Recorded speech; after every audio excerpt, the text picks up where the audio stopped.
It's the sauce symbol of Greece, widespread in the Balkans and in the Middle East and loved all over the world. It goes well with pizza, skewers, and its magic touch can turn pinzimonio into a full meal. All you need is yogurt, cucumbers, garlic and little more. We're making tzatziki today.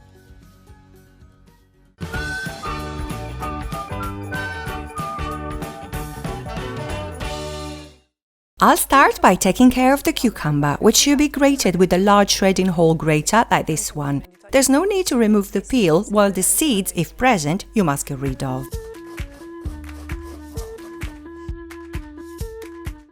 After that, I transfer it into a strainer and leave it to purge for about an hour to strain any water, but I did it ahead of time.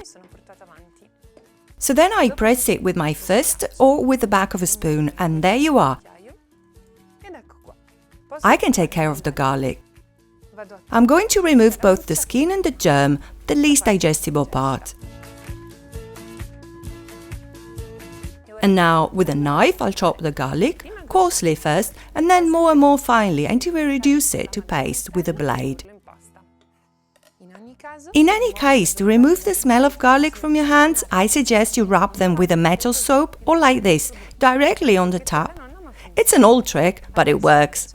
Now let's pour the Greek yogurt in a bowl. It must be strictly full fat. The skimmed one is not suitable for this recipe. I'll add the garlic, the squeezed cucumber,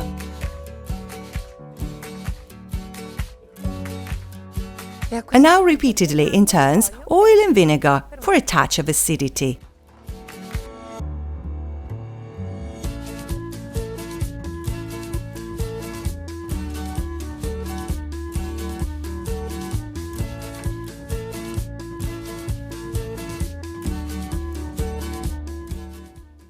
A final pinch of salt, a last stir, and the tzatziki is ready.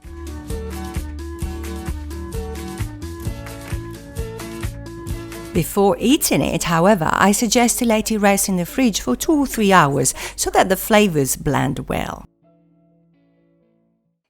And here is our tzatziki sauce, so fresh, tempting, with a name that rings a bell of joy.